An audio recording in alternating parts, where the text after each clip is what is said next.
have to grapple with folks who are accustomed to getting overtime, that they adjust their lifestyle based on overtime. And okay, so this pension reform is just on a salary, not correct, absolutely. Okay, yes. Terrific. Thank you for clearing that up. Yes. So we have a bunch of questions on the NFL, the new stadium, okay. and we have two people who kind of summarize just the question if you're for it or if you're not. But Don Simmons, and if you want to stand up while I call your name, that way she can address you and not me. Thank you, Don.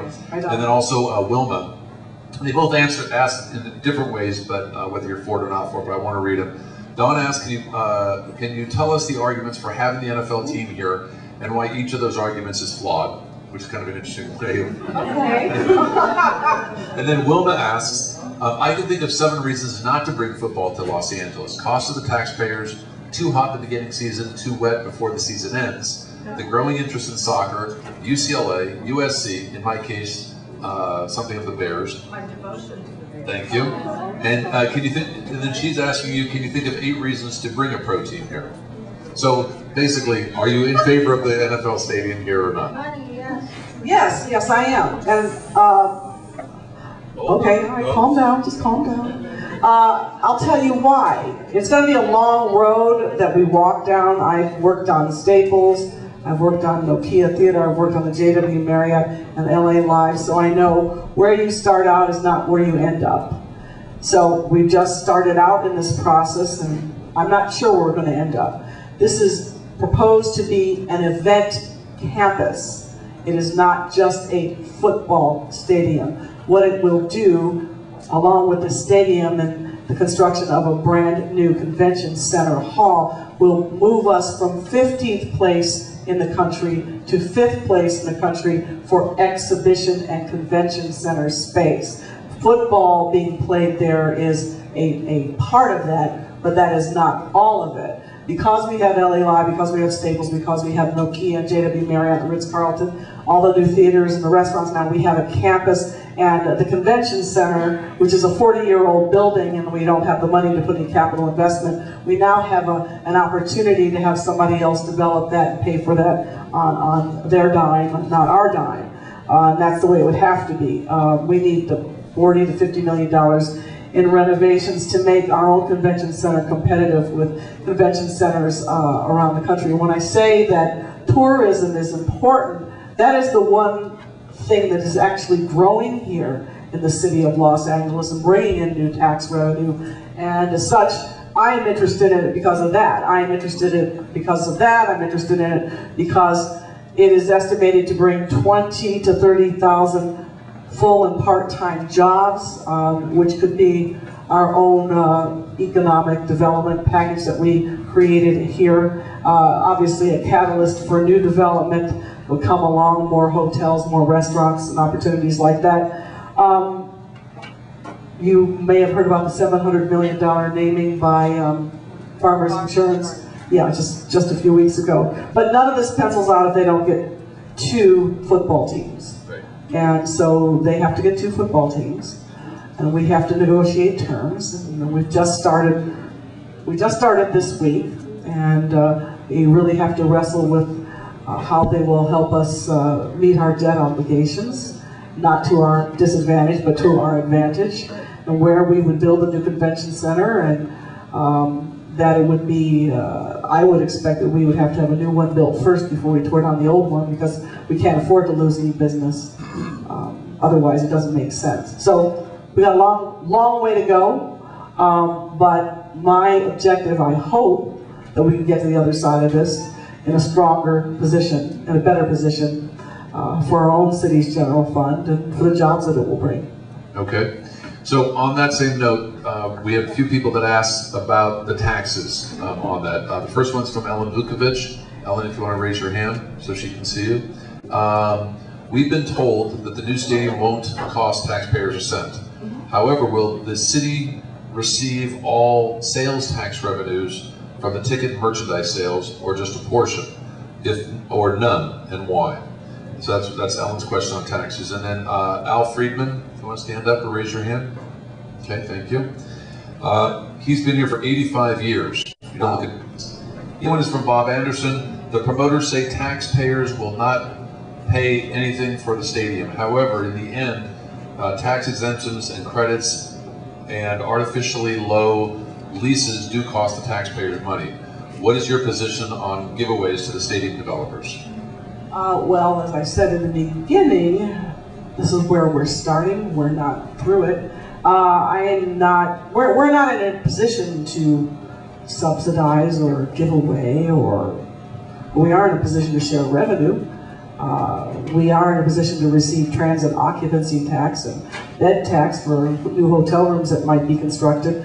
And so I look at this as an opportunity for us to draw on new revenue that did not exist before, much the same as we did with Staples, except that was 11 years ago. That at that time was a catalytic project because there was nothing there but a camera store, a taxi dancing place, and acres and acres of surface parking, and we didn't have a track record. Now we have a track record, and we began to make money by sharing the parking revenue from Staples. It was in a redevelopment area, and we were able to spend the property tax, or tax increment that was generated because of the development back in the area to do infrastructure. Okay, thank you. Thank you, Al. All right. Thank you. So, okay, I lost my train of thought. Hold on a second. Well, anyway, what I was trying to say is, you have a redevelopment area where Staples is located. It causes you to take the tax increment and spend it back in the area to do the public infrastructure work, to do the job development work. We have a number of ordinances in place so that we have first source hiring, local hiring for people who are residents of the city of Los Angeles to be hired first and to be put back to work, and to basically take an area that was blighted, underutilized. Basically nothing was happening there, and now it's this booming, burgeoning community. So as we move forward on this, we will have to work out all those details, but they're not worked out yet. This is the first round. Now, I've done a number of these, so I know that people get upset when it first comes out, but that doesn't mean that's where it's going to end up. Okay. Because we don't have the money to give. We need help. We don't need to give. I'm going to ask one more football question, and then I'm going to go on to some of your other questions, because I know there are some people that don't care about football. But this is an interesting question, and actually being a planning commissioner, I'd like to hear your response on this. Marshall Long asks, and it's been in the news a lot lately, do you support waiving the EIR requirements for the proposed NFL stadium? No, and they're not seeking to waive the EIR requirements. I think, and I'm not a lawyer, so don't hold me to this explanation. Richard, you probably know, it's the CEQA aspect of it that they are concerned about because of lawsuits designed to be filed to stop a project. I think that's what they're concerned about. Yeah, I guess the point is they're willing to do the environmental impact report. The question is, if anyone in this audience or anywhere wants to file a lawsuit challenging it, they're talking about taking away the right of the public to challenge the sufficiency of the environmental impact report. But the solution is, if there needs to be a solution, to expedite the process rather than eliminate the process. So that should be a buzzword. You know, expedite so we can get built if it's appropriate. Expedite the EIR. Expedite any legal challenges to it rather than eliminate the possibility of challenges. Now, I don't know if this happens in this area, it may very well, but what happens over in my area is when folks get together and they don't like a project, they will file a challenge, and you may have seen some of those cases come through the commission, and then ask for money from the developer. We just had a case where they got about $5 million from a developer, and I expect this is another practice that we're going to have to keep a close eye on. It's sort of outside the lines, it's outside the process, and it's a little scary in a whole nother way. Okay.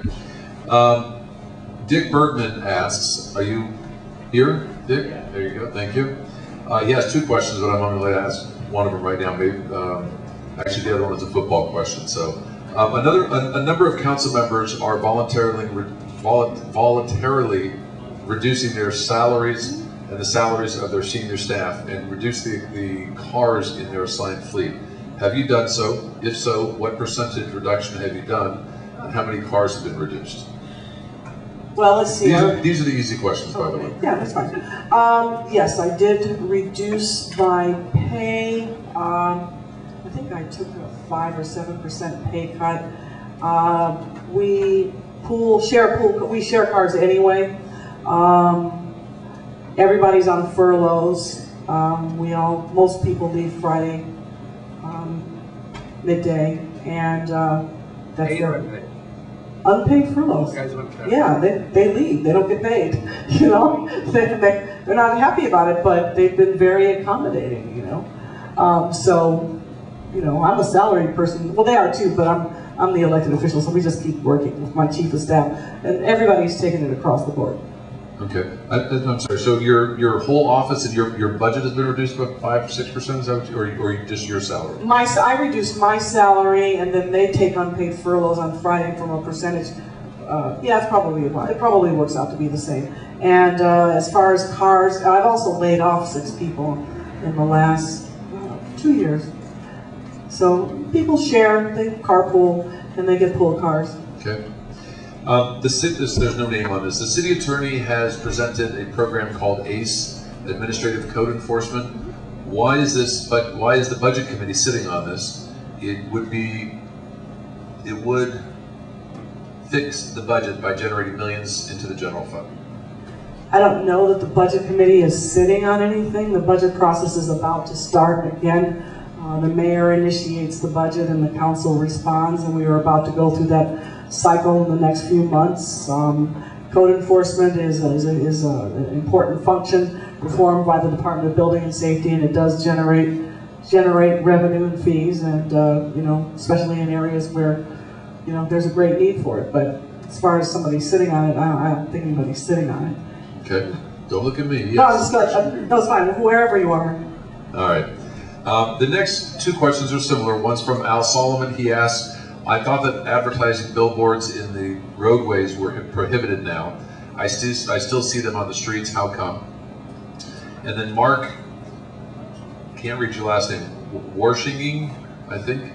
In 2008, in order to purchase land from the MTA for a park in your district, you had a supplemental sign district enacted in order to allow 2 billboards to be placed along the north side of Santa Monica Freeway south of downtown to enable the MTA to settle its lawsuit against the billboard companies for the removal of several billboards as part of the reconstruction of landscape of Santa Monica Boulevard in West Los Angeles. The billboards are appallingly ugly and make this section of Santa Monica Freeway look similar to very cluttered and ugly freeways in Houston, Texas. They breach a ban on billboards along the freeways in Los Angeles enacted almost 60 years ago. The creation of the park was done at the expense of the captive audience driving along the Santa Monica Freeway. So his question is, why did you not stand up to the MTA and insist on that the purchase of the land for the park not be linked to the supplemental sign district for the billboards? Does billboard ugliness, which we have a lot of in Los Angeles, bother you at all? Yeah, billboard ugliness bothers me. Although I have to tell you that I don't have a problem with a billboard that doesn't abut a residential neighborhood, or a billboard that's on a freeway, or in a sign district like around LA Live, where you have businesses and entertainment venues and movie theaters. So, you know, there's a place for signage, and then there are places where it's not appropriate.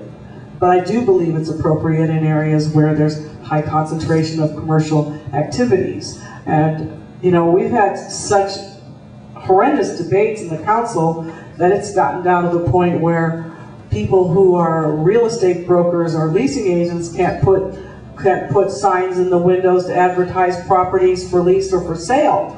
To me, that's a very anti-business friendly, anti-business position to take. That should never happen. Oh, you're in the business, okay. Anyway, with respect to that particular reference, there was an MTA